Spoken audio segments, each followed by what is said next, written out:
Hello everybody, Sunday Adelaja here from Kyiv, Ukraine. Sorry for being late today. We had some technical issues. Today is our program, Creative and Innovative Hour. Creative and Innovative Hour. And today on Creative and Innovative Hour, I have, a person that I think will be interesting for you people to get familiar with and to get to know, because we've been I will make bold to say we've been advertising them. We've been talking about them all the time on this platform by referring to them because they are the ones that created the platform where we sell our books to Nigeria, to Africa. So it is Mr. OKECHUKWU OFILI. Is it OFILI? Yes. So, hello, Mr. OKECHUKWU. How are you doing today? I'm doing great. How is everything going? Wow, you look so handsome, so nice. Thank you. Very well presentable. Thank you very much. Yeah. So, are you based in Nigeria or where are you based in? Based in Nigeria, Lagos, Nigeria is where I stay. Okay, beautiful. Yeah. I heard from my team members have told me that you are a co-founder of Okadabooks.com. Yes. Tell us about that. Is that true? And how much would you like us to know about your enterprise? I mean, as much as you want. I mean, any questions you have, I'll answer it. But, Okadabooks started off in 2013. We started off trying to solve a problem to help Nigerian authors sell their books in Nigeria and also give upcoming authors a voice to tell their African story and make money off of it. So as we like to say, Okadabooks is a platform for authors to tell and sell their stories. Wow. Well, when I think about Okadabooks, I'm seeing your future. And the future that I'm seeing for you is similar to that of Amazon. Do you think it's the same thing that you see for yourself? Hey man, if we can be Amazon of Africa, that would be big. I mean, for us, we know that we want to tell our stories. Not enough of our stories are being told, and we know that Amazon isn't retrofitted for people to sell their stories in Nigeria and most of sub-Saharan Africa. And Okadabooks is filling out that void, and we just hope more and more people see, the work we're doing, and we can definitely become as big as Amazon. And help authors make money and get their stories out there. Yeah, but why do you talk about telling their stories? What do you mean by that concept? For me, the person that controls the distribution chain defines the stories that are told.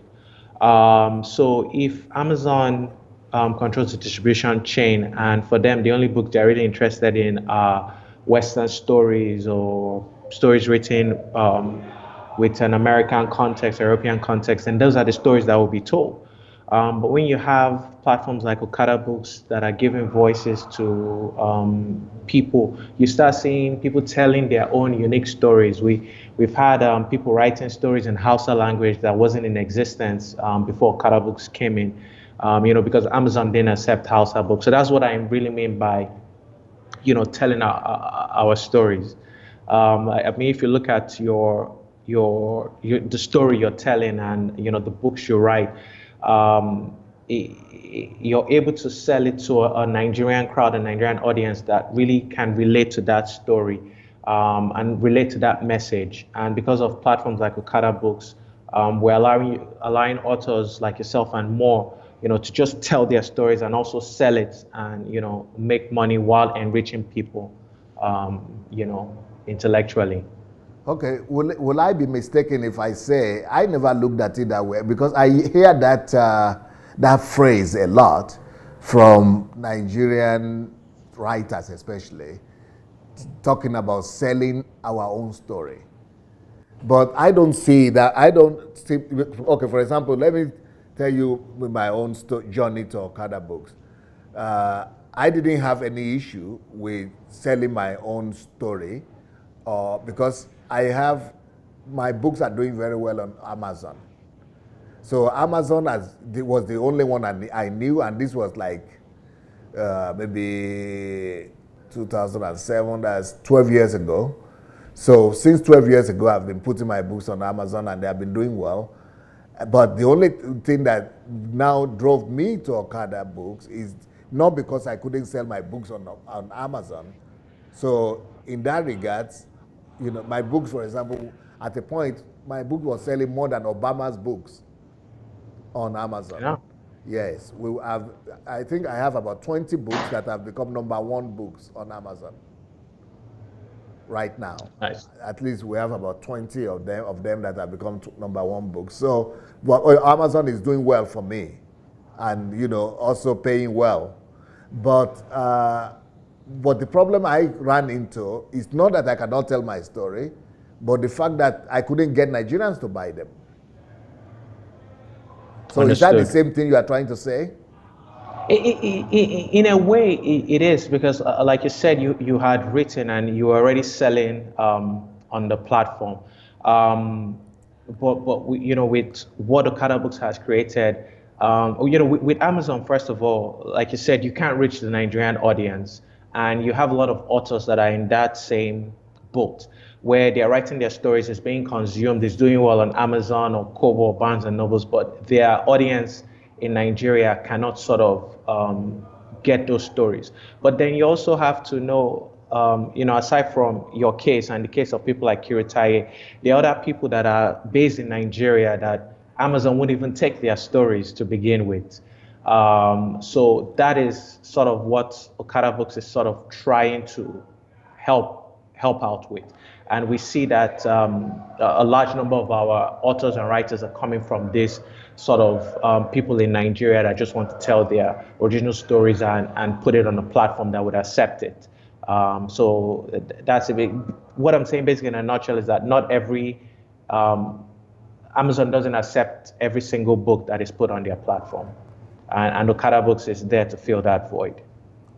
Now, have you really struggled? Have you not? It's like you have struggled to really, because if you compare your growth and your dynamics to that of Amazon, the dynamics of Amazon went up very quickly and very fast.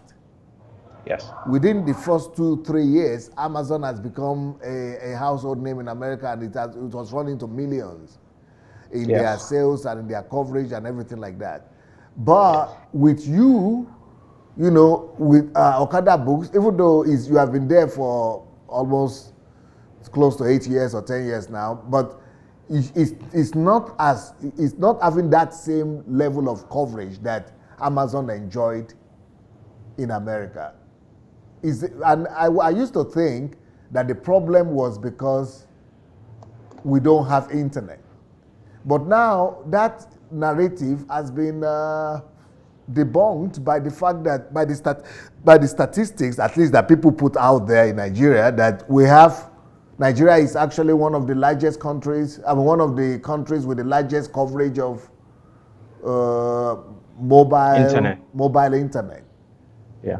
So like they said, over 100 million people in Nigeria are using internet right now.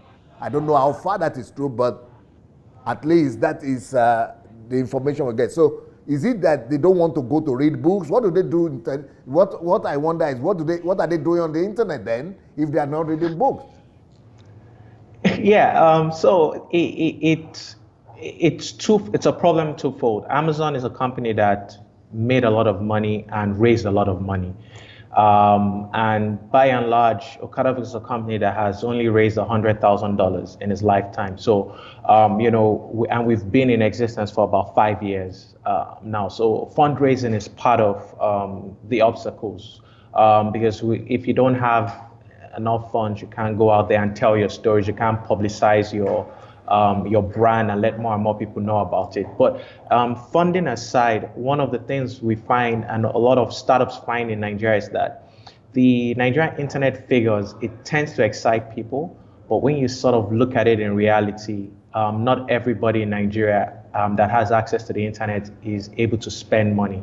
Nigeria's per capita income is about $5,000. That means the average Nigerian makes $5,000 in a year. If you look at that and let's take it to 6,000. You divide 6,000 by 12. That's about $500, give or take, that a Nigerian is making in a year. And you're telling him to take care of his family, pay rent, buy food, and do all those things, and then buy books. Books would always be at the side. So that is why you see companies like countries like the US, Amazon tends to grow very fast because people have a lot of disposable income. So yes, like you said, Nigerians, we do have the internet connection, but our economy is not yet where it needs to be. And that's why, by and large, you see a lot of startups that are really struggling, even those like Jumia and Deal Day that have millions of dollars of investment.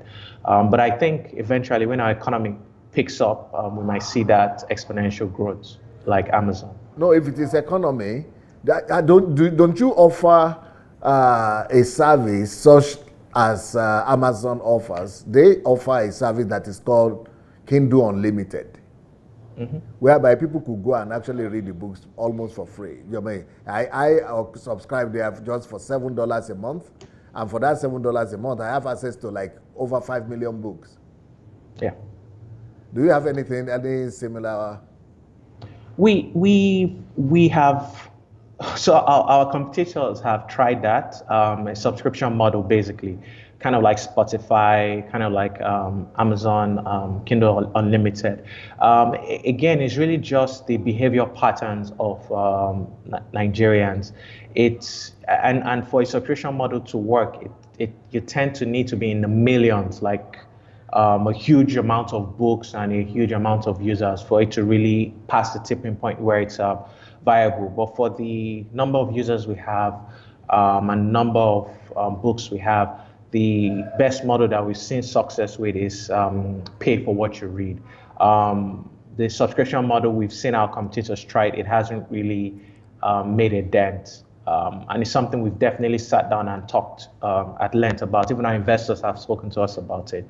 But it's a tough model to work in Nigeria. And again, it has to do with that whole cultural thing. In the US, like I have a Spotify account. I just put it on my card. I don't think about it, and it just takes it automatically. Paystack, for example, is one of the companies that is really innovating in the credit card and debit card space. And it was just recently that they had set up automated payments for subscriptions. So a lot of those things, it will take time before it starts becoming culturally part of the Nigerian psyche. The average Nigerian doesn't even want to put their credit card information in Okadabooks platform because they are afraid of it. It's not something they're used to. So, I don't want to sound like I'm giving excuses, but it's the reality of, doing business in Nigeria. I understand that very well, especially with all the cyber crimes and the 419 and the scams.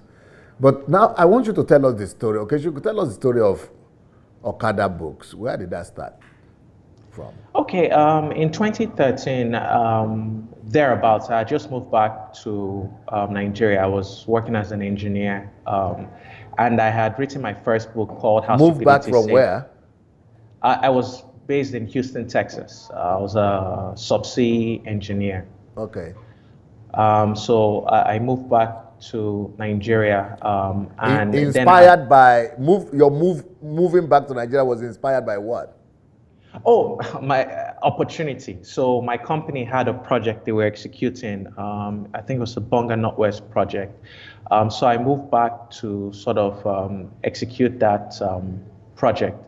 And I had also coincidentally just written my first book, How Stupidity Saved My Life. So when I what do you call it? How Stupidity Saved My Life. How? Stupidity Saved My Life. Stupidity? Yes. I saw the book. I didn't know it's your book. Okay. Yes. Can you show the book? Yes, I've seen the book. All right. I've seen the book, and I was wondering, okay, this is a book that one needs to read. But, I mean, you wrote another, it's like it's in sequence or something. Yes, I wrote How Stupidity Saved My Life. That was the first one. And I wrote How Laziness Saved My Life. Yes. And then there's the third one was How Intelligence Kills. Yes, so I've seen, I didn't even know it's you I'm talking to. I've seen your books. I've not read them, but I've seen your books, the 3 series, and I was Wow. just, it's one of the books that I mean, it's one of the series of books I was trying to get to reading soon. So I Nice. didn't know that they're yours, actually. Nice to talk to really meet you live. No, no problem. It's a pleasure. It's a pleasure. Back to your question, I had written my first book, How Stupidity Saved My Life, and I went from bookstore to bookstore, put the book in the store, and was just really marketing it. And at the end of about You are maybe talking six, when you were in the US. no, no, Nigeria. So I'd moved back. I had my first book, How Stupidity Saved My Life. So I started going from bookstore to bookstore, marketing the book, and it had sold. It did quite well. I had it all over Nigeria, Port Harcourt, Abuja. I even had it in Ghana. But the problem No, was after I, what was the sales model in Nigeria those days? okay, so here's Do you have a publisher, or what was the model? What is the model even right now, apart from online platform that is now a new thing? But before your online platform, what was the model of sales? There are two key models. If you get a publisher in Nigeria, they would handle all the sales, marketing, and pay you maybe like 5% or 10% royalty on the cover price. And if you self-publish it, you take it, you do your own marketing, and you keep, I think, maybe 50 or 60% of the cost price. So you But did you did self publishing that time. Self-publishing, yes. I self-published all my three books except the children's book that was published by Farafina. So I published the book, and I went from bookstore to bookstore, and I had made up to like 1 million to 1.5 million naira. So you had But to the work problem hard was for that, huh? exactly, you have to work. Yeah, it's stressful And because at when the the same time, you bookstore are working as an engineer. exactly, exactly. So So that would so have taken my a whole lot of time and energy. Yes, yes. So on my lunch break, I'll go to the bookstore, talk to them, put it there, make calls, do everything. It wasn't easy, but we were able to do it. And I had made like then I think maybe 2012, 2000. I don't know the exchange rate between US dollar and Nigeria, but I had made about 1 million naira to 1.5 million naira. Now the problem came when I wanted to collect the money. I would go to the bookstore and they would say, Oga, the manager is not around, come back tomorrow. And they would keep doing it, doing it, doing it, doing it, doing it. And I had situations where a bookstore would give my book, they'll be owing me money, and all of a sudden you go there and the bookstore has disappeared. They've taken your money, they've taken your books, everything. So then I used to be fairly active on social media and a little bit popular. So I started this hashtag and social media campaign saying XYZ bookstore, pay me my money, because a bunch of them were owing me money. So the campaign sort of went viral, and it got put on Y Ninja, Bella Ninja, and all these top blogs. And eventually, the bookstore that was owing me money called me in, begged me to stop the campaign, and finally paid me the money they owed me. And when I received the money, I started realizing that a lot of Nigerians don't have the same opportunity as I have, or the same time to go after the bookstore. What happens is they just leave their money and go away. So I said there has to be a much better way. There has to be a more transparent way. And that's how the idea of Okadabooks sort of gave birth. Because then BlackBerry phones were really popular. So I said, what if I sort of get some developers to create an app where people can buy my books on their devices, and I don't have to start chasing bookstores or anything to get my money. And that was fairly successful, to the point that other authors were asking me to do it for them. And instead of doing one app, I said, why not create a singular app and put everybody's books on that app? And that's how the idea of Okadabooks came. Since then, we've had 300,000 registered users, 150,000 monthly active users. We have close to 27,000 plus books on our platform, and we're just pushing. We're not as big as Amazon. We know we can get there, but by and large, we've seen authors that weren't earning anything make money on our platform, that can even pay their children's school fees, pay their health bills, make a difference in their lives. Something that wasn't in existence. Okadabooks has been able to create that platform, and we're excited and proud of what we've done for Nigeria. Well, your story is very, very different from what I had anticipated. Why? Because what I expected was for you to say you are living in the US and you saw the progress and the success of Amazon, and then you Oh, decided to move back to Nigeria to duplicate it. oh yeah, no, no, no. That's actually how why most startups fail in Nigeria because Nigeria is completely different. A lot of times the models you see in the US, you can't just take it one to one and bring it to Nigeria. Culturally, we're different, so you have to keep adapting and you have to sort of understand the problem you're solving. So your own was it was dictated by a real on-ground situation. Frustration, yes. Experience in Nigeria. That's what it was.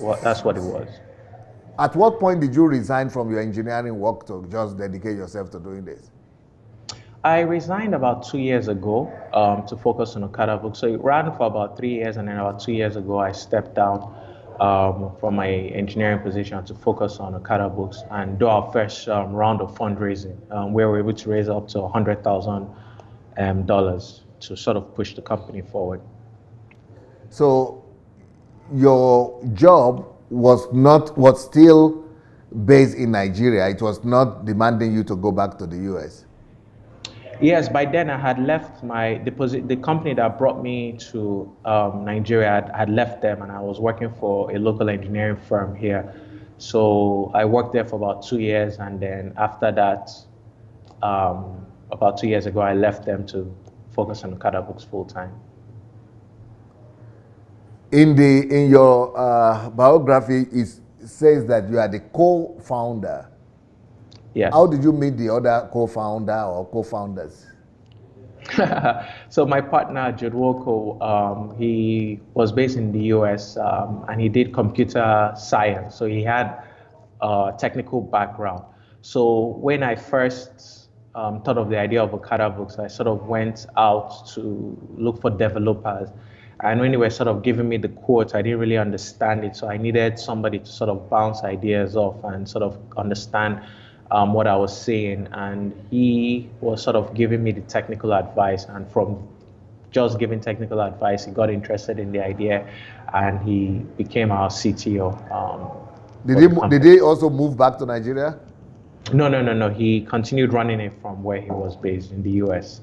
So your server is in the US?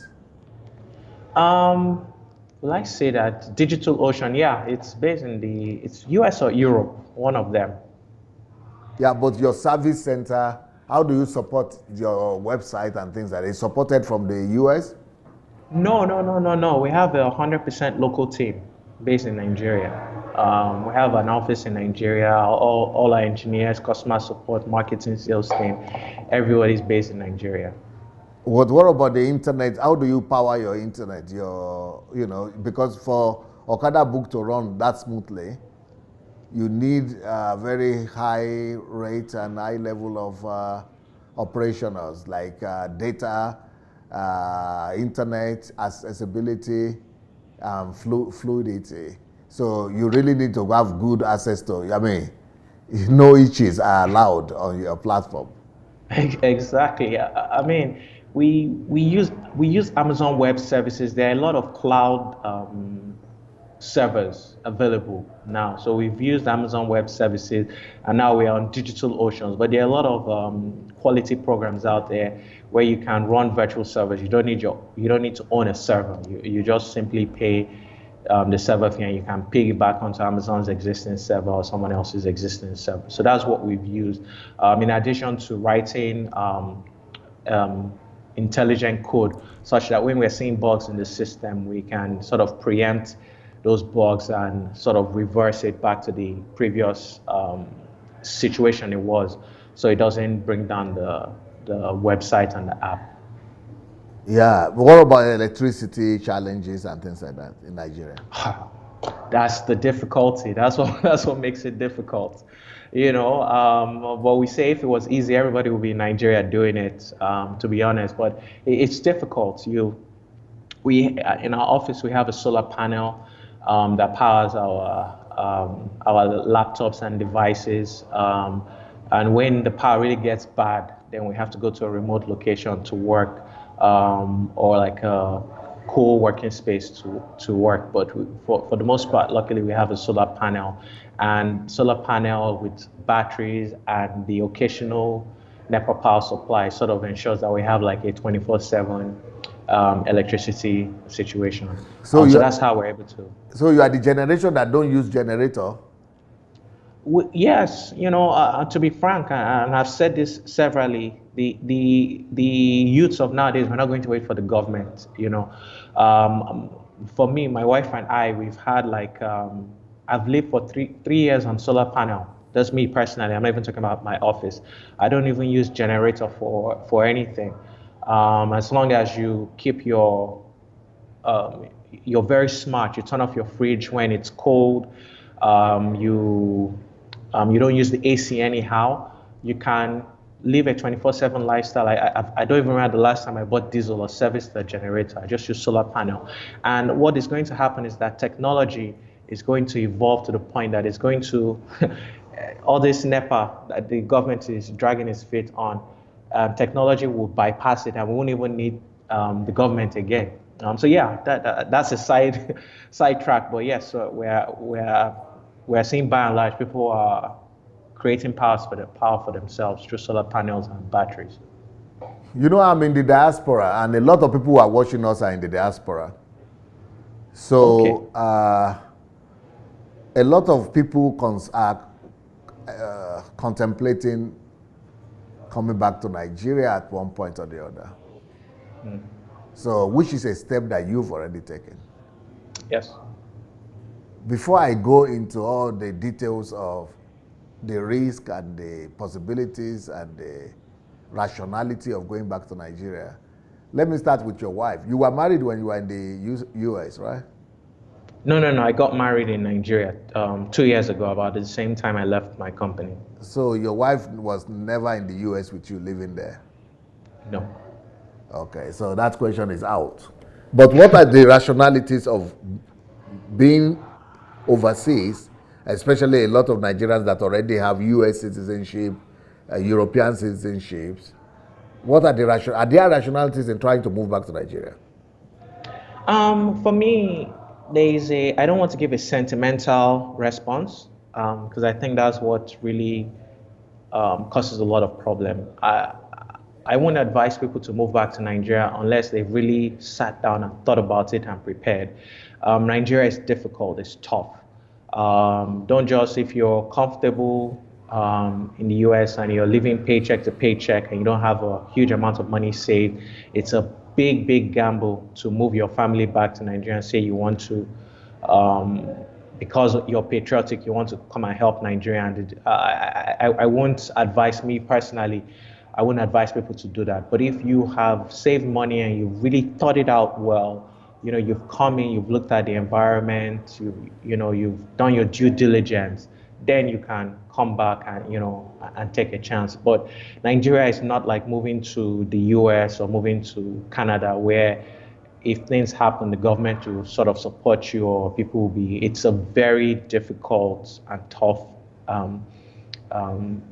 country, and it's sad to say that, but it is what it is. And especially in this period where the economy is really on the, I don't know whether, but the economy is really down. It's going to be very tough. So think it through before you move back. So what are the challenges of moving back? For you, for example, maybe you experienced some, or you didn't experience any challenge moving back to Nigeria? The challenges with moving back is culture, in the sense, and when I say culture, it's not like, I don't mean culture like Igbo or Yoruba culture. I mean culture in the sense that things are just different. Like people would be abused and they don't even know their rights and they just let it happen. And what happens is you don't, let me tell you a story. Like basically my coworker stepped out of his office, and this anti-cultism people picked him up and they said, because he didn't cut his hair, he was a cult member. So they put him in the van, They threatened him with AK-47s. They were like, and he was showing them his ID, and he said, "Look, I work for Okadabooks. This is my company." And they said, "All that is big English." Took him to the police station, told him to write a statement saying that he's a cult member, and if he doesn't do it, they will, like really just treating them like they were crap, just because he didn't cut his hair. That was his sin. And he called me when he was in the police station, and I called two of our key investors, and I was like, "Look, this is the situation. The police have taken one of our staff members. What should I do?" And the way they reacted, they were like, this happens every time. Just go there, talk to them, pay them money, and that's it." So I went there, paid them the money, and I noticed two guys. There was this guy with a big pot belly and another one with scars on his tribal face. mark. Tribal marks, right? And it was just seated there. So anyway, I went there. I paid 12,000. Of course, they didn't give me any receipts. They were screaming, they were shouting, and I left. I took him out. 2 weeks later, I don't know if you heard about Kolade Johnson. No.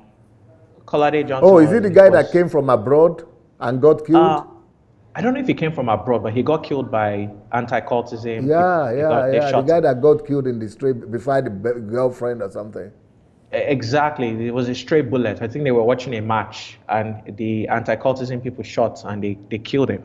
The long story of it is that those people that shot him were the same people that took my staff member that I saw 2 weeks back. And the reason why I tell you that story is that when the situation happened, everybody I spoke to were like, it happens. Why are you complaining? Just go there and bail out your people and da da da da. And that's why I say, culturally, your mindset starts changing, because if you're in the US or somewhere, you're like, no, this is wrong. But if they had been prosecuted with the issue, with your own particular issue 2 weeks before, they wouldn't have killed that other guy 2 weeks later. Exactly. But the way the system is just, I guess people are frustrated, and you sort of, when you come in, when you move back for the first time, you have so much energy to change. But then by and large, you start realizing, because before, the old me, I would have written an article, I would have made noise, I would have gone on Twitter. But I was just like, I just started accepting it. So, that's why I say in the culture, you start picking up some what I call bad cultures, where you start allowing things that you should push against to just happen. So Nigeria it's a very difficult thing, because I know we need to change the country, but it's really, really, really difficult. And I don't want to come and give the audience this Snow White Disney story about how, just come with a dream and you would just, it's very difficult, and it's something you have to sit down and think hard and be very strategic with. But why did you choose Lagos? Don't you think that makes your life even much more difficult? Wait, except if you're not in Lagos, I don't think you can do anything, especially in the tech industry. You won't even be able to meet any investors, attend any programs. Hotels.ng, Mark SCN, I think he's from Cross Rivers or Akwa Ibom, one of those places. And these investors were like, look, if you want us to invest in you, you need to move to Lagos. So yeah, the way Nigeria is, you have to be in Lagos for any tech startup to work out. No, what about Abuja? Abuja is more, what you see is more of social enterprises, NGOs that are really based in Abuja. So yeah, there are definitely a startup community there, but it's not as, it's different. The startup community in Abuja are more non-profit NGOs and social enterprises. The ones in Lagos are more disruptors, for-profits, pay stack, big type companies there. But definitely Abuja is a nice place to be. It's quite well structured and organized. Yeah, so your life would have been easier in Abuja than in Lagos, isn't it? Nobody knows. I don't think that life in Abuja is any easier than Lagos. It's Nigeria. The same thing was still the same. oppression generally still happens everywhere. In fact, Lagos and Abuja are the best. In other places, it's even much more difficult. So I don't. I mean, if you move back and you go to Abuja, that's that could be strategic. But I don't know enough of Abuja to speak authoritatively about it and give somebody. I don't want to give anybody the wrong impression. I only know about Lagos. That's what I've seen. I know people that have lived in Abuja. I know from what they say, it's not widely different in terms of. But it's different in terms of your mobility, because you can be on the traffic in Lagos for 6 hours, but in Abuja, you don't have that, isn't it? Exactly. It's the roads are much more well structured. It's much better thought out, and it's not as densely populated as Lagos or Rivers State. Okay, so how can somebody is watching us today who would like to self-publish? Do you do self-publishing on Okadabooks? Yes, in fact, one of the things that we've started doing is we allow, so publishing a book in Nigeria, it costs like 1 million to 1.5 million naira, about $4,250, and a lot of people can't afford that. So what Okadabooks has done is that we help find affordable editors, graphic designers, page layouts, EPUB converters that are based in Nigeria that charge a Nigerian price, such that it's easy for you to have your book self-published. And we even also put it on Amazon, Barnes and Noble's, Kobo, about 6 foreign websites for people. So yes, long story short, Okadabooks can help you self-publish your book. We'll sit down with you, we'll review your manuscript, we do a very detailed manuscript critic, give you feedback, we do developmental editing, we do ghostwriting, anything to help your story get out. Okadabooks will do that. And so, for our industry, go ahead. Go ahead, please. Okay, and for our industry, for people based in Nigeria, we don't have so many publishers for the population. So a lot of times publishers get a huge amount of manuscripts that they cannot publish. And what we are trying to do, and our value proposition is to publishers and to authors out there, if your manuscript is not published, bring it to Okadabooks. We can help you self-publish it. You can get it out there, make a name for yourself. And when your book is ready to be published, you can do the traditional publishing, but definitely don't just wait. Start the self-publishing and get your story out. Yeah, but the question that that person will be asking right now, the next question will be, how much will it cost me? Okay, if it's traditionally supposed to cost me, is it 1.5 million? 1.5 million. If I come to Okadabooks, how much will it cost me to self-publish? With the consideration of editors and all those things. With edit, again, everything depends on the difficulty level. Some manuscripts come to us and they are written well, or they are 50,000 words. Sometimes we get manuscripts that are 300,000 words and they're not written well. So those ones will cost more. But by and large, you can get your book published, self-published, where we look at your manuscript, edit it, review it, put it on all the Amazons, Kobos, and everything for you for about 200,000 naira or less. It can be done. But again, it really depends on the quality of the manuscript we're looking at and the ease of working with the person that would determine the price. So that is for those people who already have a manuscript. What about people who need ghostwriting? How much would that cost them? Ghostwriting tends to be a little bit more expensive, but we typically see quotes starting from 350 to about 600,000 naira. For maybe a 30,000 or 35,000, where they have to interview you, sort of write everything from scratch, it can go up to 500, 600,000 because it's a lot of work. But if you've sort of written your manuscript out there and maybe you didn't finish it and you want someone to ghostwrite the end or change some chapters, then it could come in at like 300,000. But definitely shoot us an email. I do know that we have the lowest prices that you can find anywhere, and without sacrificing quality. What would you like to tell people who are out there with a lot of book writing ideas, but they don't even know where to start? The worst thing you can do is to rob the world of your gifts, right? When I wrote How Intelligence Kills, I remember a lady coming to me and telling me about how that book changed her son's life and how her son never spoke and was called a dyslexic child that never read. And he got that book and he read it from beginning to end. And he was like, Mom, this guy gets me.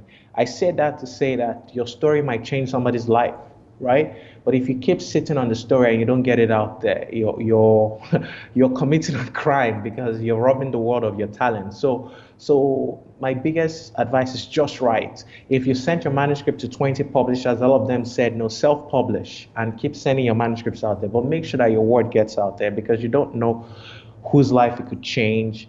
And that person's lives, you don't know what community that person could change or if that person will be the person that will change Nigeria for the better. So get your story out there and change your life. How do you get your writers? I mean, not the writers like editors. I'm talking of the people who have published with you, whose books you are. I'm talking of the writers whose books you are selling. How do they find you? How do you get them? Word of mouth. You know, we don't have a huge amount of money to run Facebook adverts or Google adverts or any of those things. And we've just really gotten out there by word of mouth. People like you that are even giving us this platform to talk to your audience and just get, you know, a friend of mine, his name is Matthias, right? Matthias Agbu. Yes, very well. Yes. So he used to live in the US. He's still living in the US, actually. We both work together. So, okay. But he's always like, Sunday is always talking about Okadabooks. And it's that type of word of mouth that just really, it means a lot to us because it lets people know about what we are doing. So it's really been that people that have just been impressed by what we've done for them. Yeah, I didn't even know you are familiar. I didn't even know you know Matthias. I'm hearing for the first time. Yeah. Wow. Yeah, I always talk about Okadabooks because you are doing. I see you as the Amazon for. I know you have some other people there, but we have a few choices to pick from. So, but we found that Okadabooks was the one that was more client friendly to us. Wow. So what Thank we you. wanted. So that's why we stopped with Okadabooks. Thank you. Yeah. So let's come to you again. You started your writing. Is it business or by writing this book that lessons? I mean, foolishness. I mean that. Yeah. Can we see the book again? Because I want us to show us the book. We have shown it before, and and the other books also. But no, not laziness, foolishness. Stupidity, sorry. Yeah, so how stupidity saved my life. So, I mean, what happened? How did you come up? That this is your first book? Yes, so growing up, I struggled academically, and a lot of teachers and people had written me off that I wasn't really going to amount to much. And in GSS2, I remember there was a teacher, his name was Mr. Diaba, a maths teacher. He believed that everybody could be successful in maths. He didn't believe that they were this his naturally name was talented. What? Who? Mr. Diabo. Okay. Where were you growing up that time? I was growing up in Lagos, but I was attending school in Ogun State. Okay. So he just believed that everybody could be successful. And it was that sort of belief that allowed me dig deep. Because for years, most teachers were like, oh, this guy is not going to be successful and he's stupid. And what I found out was that I didn't have the ability to memorize, which is what a lot of times is falsely used to judge intelligence in Nigeria. I didn't have the ability to look at something and just regurgitate it and memorize stuff. I struggle with memorization. But I realized that when I understood the concept behind a topic, I would do exceedingly well in that topic. So it then became what I called my stupidity, because people said, this boy that can't memorize, he's stupid. But I realized that what people were calling stupid wasn't stupidity, it was actually intelligence, because I just simply learned differently. So when I wrote the book, I wrote it, How Stupidity Saved My Life, to talk about how people calling me stupid ended up saving my life, because it allowed me find another form of intelligence. And I wrote the book for anybody out there that had been called stupid, that had been written off, to say, look, it's not that you're stupid, it's just that you have a different and unique way of learning. Find that way of learning and you would save your life and become somebody. So that's the story. Why did you use the word stupidity for it though? Because in Nigeria, that's not the word you would normally use. People would normally say you are dull, you are dullard. For me, I just needed something to catch people's attention, from a marketing perspective. Okay. Because you go with the title and people never forget that title. How stupidity saved life. Yes. So it's a marketing ploy, but something with a deep message and a very important message for people. No, but when you wrote this, you were still working as an engineer. Yes. I wrote my 3 books while working as an engineer. So what is that about? Because most engineering students that I know, medical students, most science students in general, they don't see themselves as being good in writing and things like that, and literary stuff. They don't. How come you are practicing engineering? Did you discover the gift of writing, or it is the burden of the message that pushed you to it? I think you said it best. It's the burden of the message. You just want to get your message out there. I didn't even know that I had written a book because I was just writing all these blog articles about things that were really personal to me. Because it was a really defining moment in my life. And I felt I really wanted to help students out there, especially in Nigeria. So I think that burden pushes you. And because the burden really pushed through all the excuses, because as an engineer, it's easy to say I'm not meant to write. I'm meant to do calculations. But sometimes when you just have a message to bring out there, it just comes out. The message forces itself out. And to everybody out there, you don't need an English degree or literature degree to write. As long as you have a message and you are compelled to bring that message out, your story will be told. There is the second book you wrote. Is that a continuation or tell us about that. So the second book is called How Laziness Saved My Life. Stupidity was my early childhood, my experiences with intelligence and academic success. Laziness was when I just started working. And I went to see a doctor. I can't remember the age. I was like 22 or 23. And I was just overworking myself to the point of stress. And I went to see a doctor and I had high blood pressure. And then I was working on a project that I think the project manager was like, if you don't do this project, the company would die. It's very important you do it.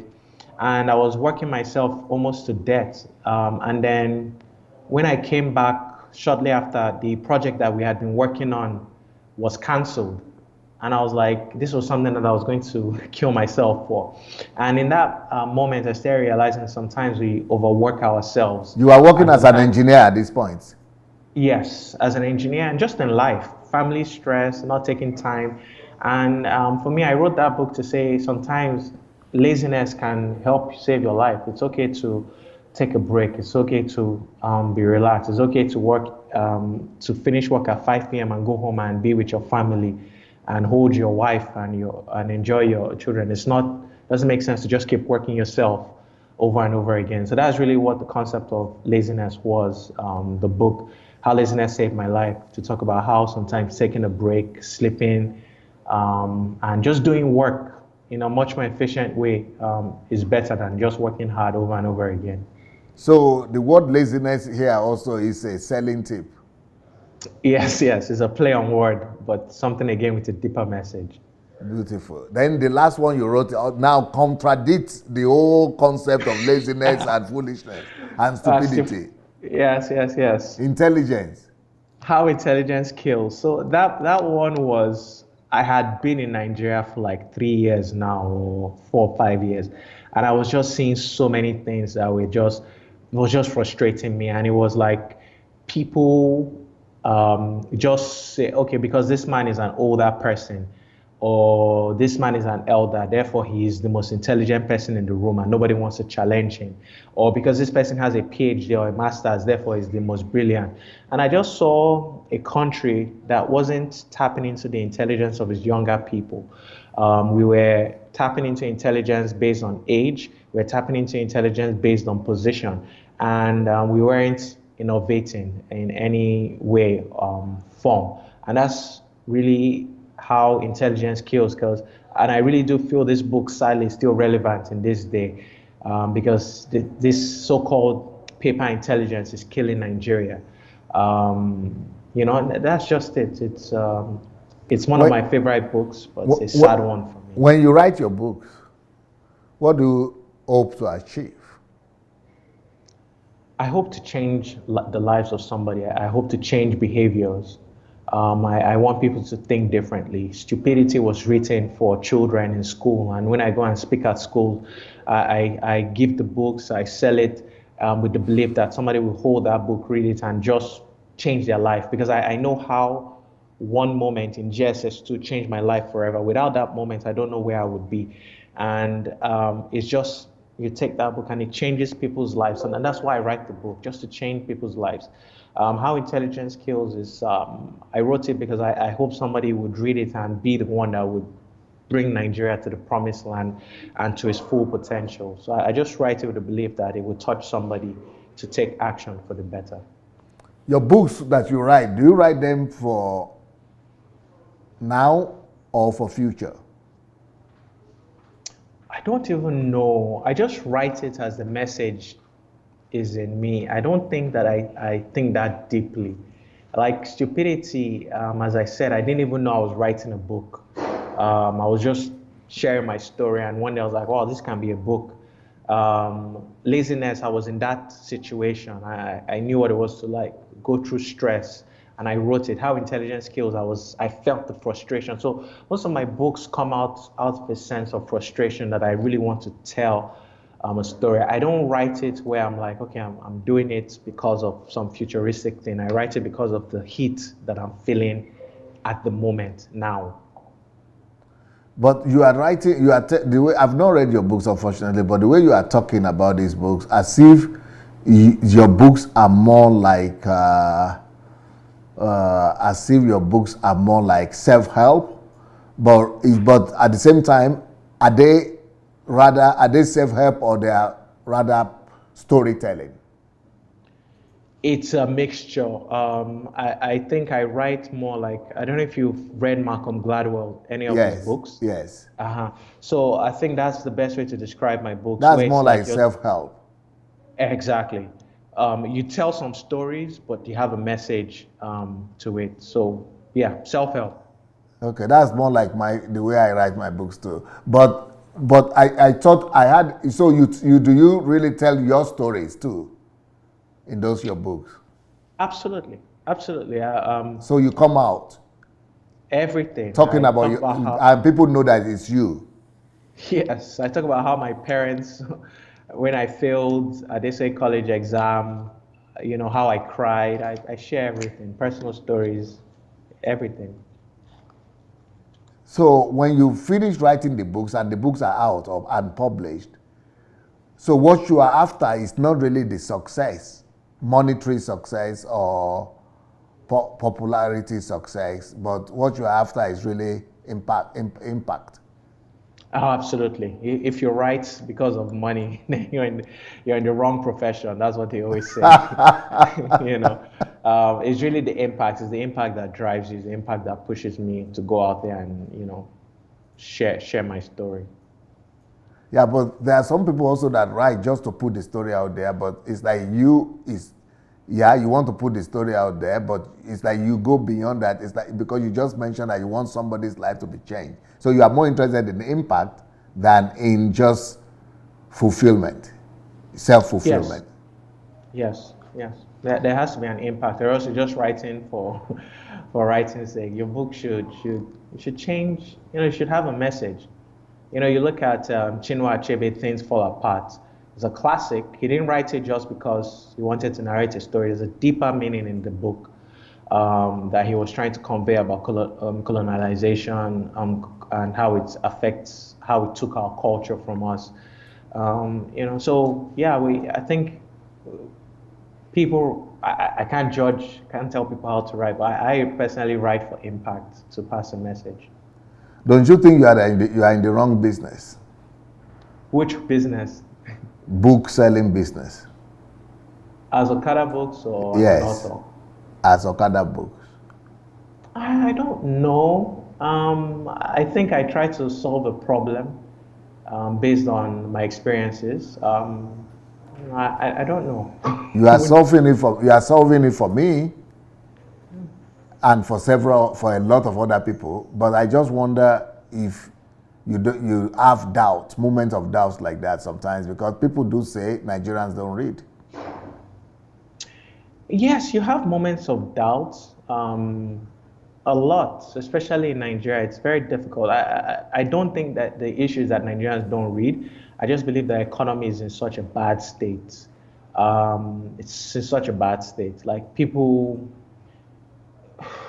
don't have food to eat. How are you going to criticize them for not reading a book?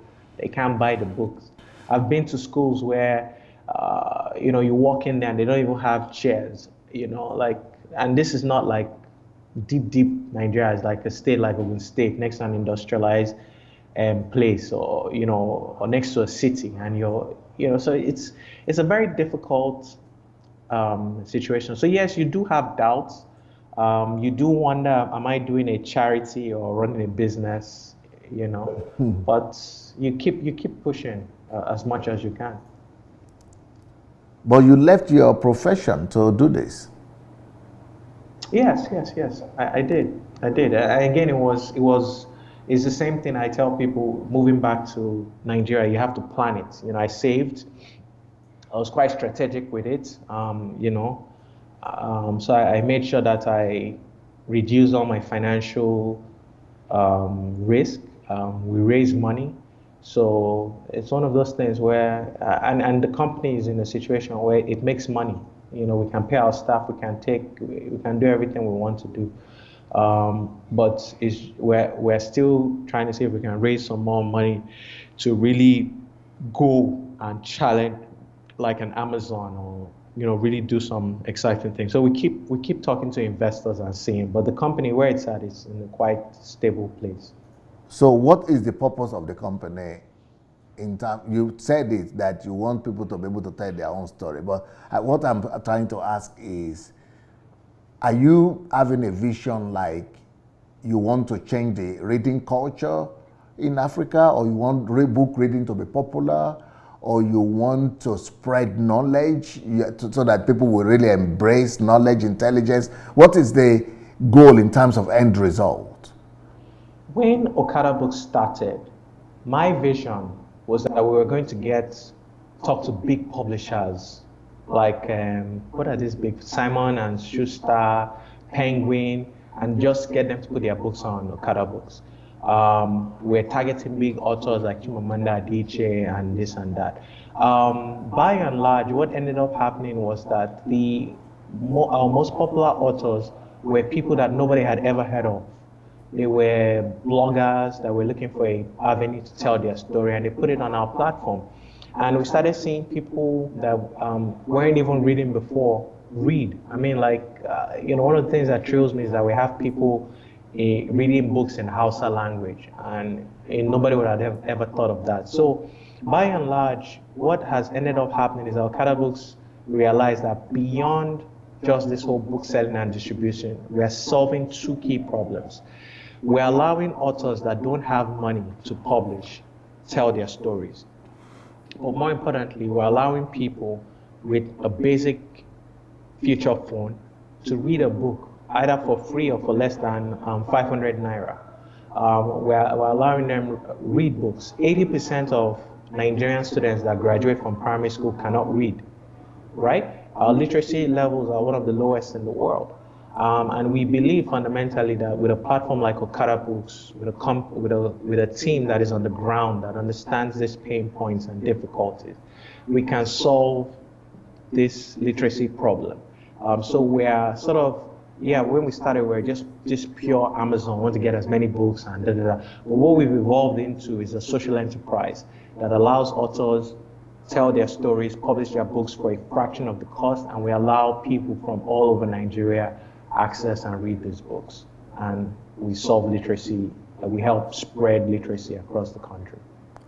All right, yeah, I was thinking about that do you have a vision of actually eventually touching the ordinary Nigerian, the nature, the culture of the nation? That's what you mentioned. So it's not just about, serving individual writers and publishers, but you actually wanted to affect the life of the nation itself. Exactly, exactly. I just came from a conference in Kenya where we've applied for a grant, to help, digitize books and get them into schools. One of the most difficult, I volunteer. I've worked with Teach for Nigeria, which is an organization that is going out into communities to teach in these communities, and that's been my experience. They've given me my real life experience of what life is like in our classrooms. And most of the time, you see parents that want the best for their child, but they just don't have the money. Some can't even afford textbooks. So we're saying, can we bring textbooks, make them free, or can we bring reading books, get an authors to write these books and make it free such that teachers can download the book and use it to teach their students how to read, and we solve this literacy problem. So that's part of the things that now Okadabooks is sort of moving into. We need to solve this literacy problem, because if Nigerians cannot read, every single thing we talk about, internet, technology, that they can't do anything because they cannot read the internet, they can't understand, they can't teach themselves. So literacy is the bedrock of the Nigerian problem. And if we solve that, education can be solved, and this economy and poverty problem can also be solved. But everything starts with literacy. Wow. Well, I'm going to talk to our viewers right now who are watching us. You've seen the 3 books from OKECHUKWU. I also want you to pay attention to my latest book. It's also going to be on Okadabooks. It is The Secret of Fruitfulness. It's my latest book. You can find it on Okada. You can also find it on Amazon. You can find it on DSA's books. DSA Books platform.com, Nigeria, and that's in Nigeria also. So, but then there is another book that is that I have here that also talks about the things that OKECHUKWU has been talking about. Then this is my own dream that will be part of the new generation of Steve Jobs and Bill Gates. So that's why I wrote this book, Raising the Next Generation of Steve Jobs and Bill Gates. And I hope that some of them will come from Africa, and so a lot of them will be believers as well. But for those people who are watching us right now, if you would like to call into our program, if you'd like to call into the program, just go to Facebook Messenger. And when you get there, look for Move Agents. Move Agents.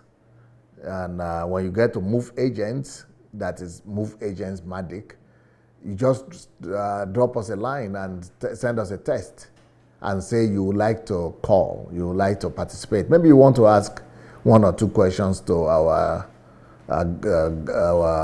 guest today. Maybe you would like to, contribute, or just, share your mind and your opinion about what we've been discussing about. So go to Facebook Messenger, look for Move Agents, and send us a message, a text that you would like to call. So, like I said, I personally believe that Okadabooks.com will be the future Amazon.com of Nigeria. So, I really look forward to the evolution of this platform, and they have been doing a great work for me too. I have, I think, almost 100 books on Okadabooks, on Okadabooks.com, almost 100. Maybe I have the most books. I don't know if there is any other author that has more books than me over there. but I think I have a lot of books there. So you can get almost all my books there. And of course, we put the price there to be especially cheaper than on Amazon so that Nigerians could afford it, just like OKECHUKWU was saying, that the economy is a challenge. Oh, we have a caller? Hello? I can't hear your voice. Can you put on your voice, please? I mean, can you speak to the microphone? Yeah. Oh, hello, dear. It's me, Adiola from Yeah, Sister Adiola, bless you from England. Yeah. Thank you for calling today. Yeah, I've been watching this. I mean, I can even see the body language of this guy. He's struggling. Yes, the problem in Nigeria is so compounded. We are not a reading nation. Let's accept that first. You know, that culture is not with us. And then the literate level is so high. The poverty in somebody who hasn't had food, you want them to go and buy book, it's not possible. There is no energy, electricity. Even those who want to, they come back from work, there is no electricity to even relax under and say, oh, let me just read 1 or 2 pages. I've tried so many times. I told when I came for HMC, I have some youth I'm trying to help. I even, told them to go to Okada bookshop because, I mean, it's so easy for me to know Okada because when we were growing up, there was an Okada guy who was selling books, but then I even left some books for them to take in my eye because I gave the keys of my house there to read from January till June. I call at least every month because I pay them every month. I call them once. Have you read? Oh, I will read. Have you checked Okadabooks? Oh, it's in whatever. I said, no. So by June, I said, okay, the books in my house, have you even thought it, open it up to read? No. Because, we are not a rich, those I want to help. Imagine millions that are in real poverty. We don't talk of books to them when they have not eaten or there is no light or, they have not earned salary for 3-4 months. It's a pathetic situation in Nigeria, I'm telling you a fact. We were lucky because we had our lower free education.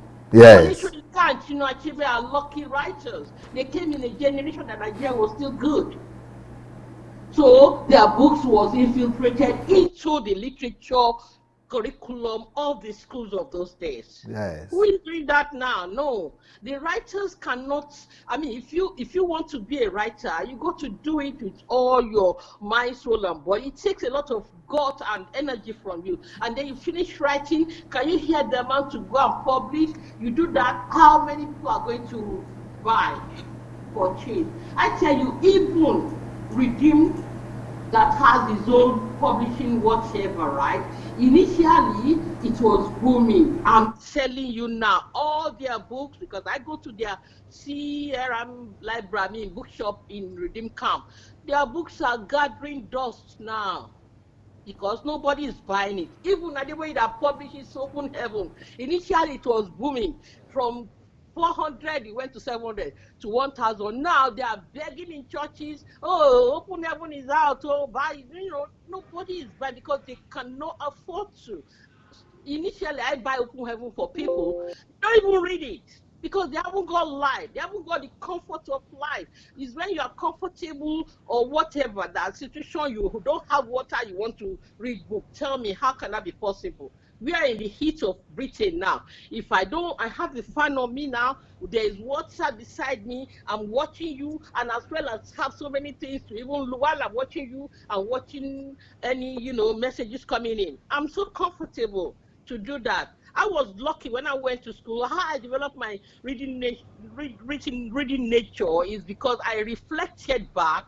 Yeah, I went with the SB Bakaris children, the Fajamirokun student, the what is it? The Hebrew children. I went to school with them. And because I was brilliant, because they buy books, I borrow from them to read. That's how I developed my reading nature. You get what I mean? This condition is so bad. I bought books for my sister's grandchildren. They are not reading it. When I come, I have to sit down and do it with them because their parents don't even have the time. I bought books, I bought painting. Anytime I've gone, they pack it somewhere. When I come back is when I take those children, the grandchildren back and start doing all these things with them again to develop these kids because their parents haven't got time, the grandma hasn't got time, the condition is not, it's pathetic. Yes, it's so, I can even see this guy's body language. It's just struggling. Only that because he has been to the Western world, so the tenacity is in this guy that came online now. I can see that because he has been exposed. He's got exposure. So he knows that it takes a while. He is even dreaming for Nigeria to get better. He's trying. Maybe he could even give some help. That's what I can, relate from his body language on this interview now. It's a difficult thing. It's pathetic. That's all I say. I cry. I'm in agony. The way I'm even, I've written so many comments even before I come online that, oh, you only need to go to that country and see physically yourself and you will weep and cry and just get frustrated yourself. So I'm sorry. I just, thank you, God. Thank you. What's his name? OKECHUKWU is his name. He's doing, I really appreciate you. You are doing your best. You're even giving out without making no penny. As I'm telling you, I'm an old one. I can't do that anymore. I'm too old to do all that. I haven't got energy, but it's sad. It's so sad. Very sad. Nigeria is going, I don't know, it's going down if they are not looking at it at all. We don't have leaders. We don't, all the people there, they need to be beheaded and get new people in. We just need to do something. We need something like Raleigh to crush everybody, crush all this nonsense, and then get new ones in and get the whole place sorted out. It's really pathetic. Sad, very sad.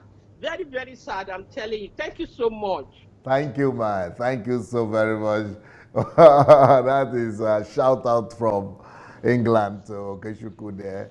And thank God, somebody has to change the country. But OKECHUKWU is one of the people that have the faith now that something could be done. And he's stepping out and he's doing his best. And, somebody has to, if all of us would do our best like him, definitely the country will become a better place. But if we are all going to say nothing will ever change and that the place is already hopeless, then, it's as good as saying we are shooting ourselves in the feet.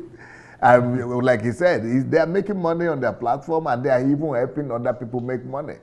So it's not as bad, maybe at the end of the day, in the sense that, of course, it could be better, but, OKECHUKWU, I don't know if you were able to hear the call or the caller from England. I heard her. You heard her? Yes. What you have to respond? What will your response be to that? Nigeria is frustrating. That's it. Somebody has to do it. Like you said, if we all give up, what happens? But for me, my past viewpoint is to just look at Nigeria for the reality it is. And not create a fantasy for what it is. It's a difficult place, and you do your best. You do your best every day, and that's really all you can give. Okay, we are coming to the end of our time. What would you like to say to people watching us before we go? What's your farewell? What's your last word? Oh, I don't know. It's really not complex. Just be kind to everybody. Don't try and solve the entire big problem. It might seem overwhelming. You just start by solving little problems around you, and those little problems can trickle into bigger solutions. So that's it. Just be kind to everybody. They should start small, like yourself. Yes. Bring in a little bit of kindness in their own little way. Yes, but never lose sight of the reality.